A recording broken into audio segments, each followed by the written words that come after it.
இந்த ஆண்டு முப்பெரு விழாவை கரூரில்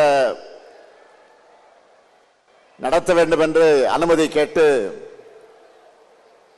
அருமை சகோதரர் செந்தில் பாலாஜி அவர்கள் என்னிடம் வந்தார். நானும் ஒப்புதல் அளித்தேன். பொதுக்கூட்டம்னு சொல்லிட்டு மாபெரும் எழுச்சி மாநாட்டையே இங்கே ஏற்பாடு செஞ்சிருக்கிறார் செயல் வீரர் செந்தில் பாலாஜி அவர்கள்.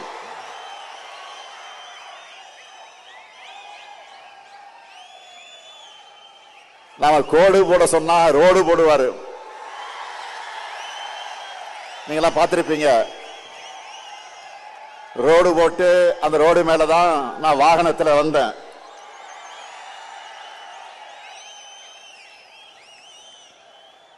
மேற்கு மண்டலத்தில் எதிரிகளுக்கெல்லாம் ஒரு சிம்ம சொப்பனமாக இருக்கக்கூடியவர் தான் நம்முடைய செந்தில் பாலாஜி அவர்கள்.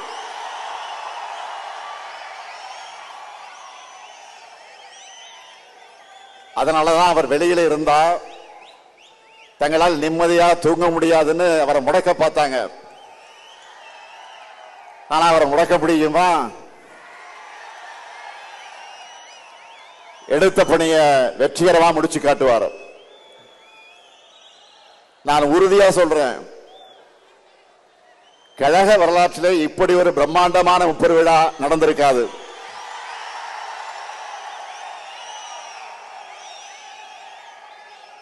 கொட்டுக்கிட்ட மழையாக இருந்தாலும் அதையெல்லாம் பொருட்படுத்தாம நீங்க எல்லாம் குடையை பிடிச்சுக்கிட்டு நாக்கால தூக்கி தலைமையில வச்சுக்கிட்டு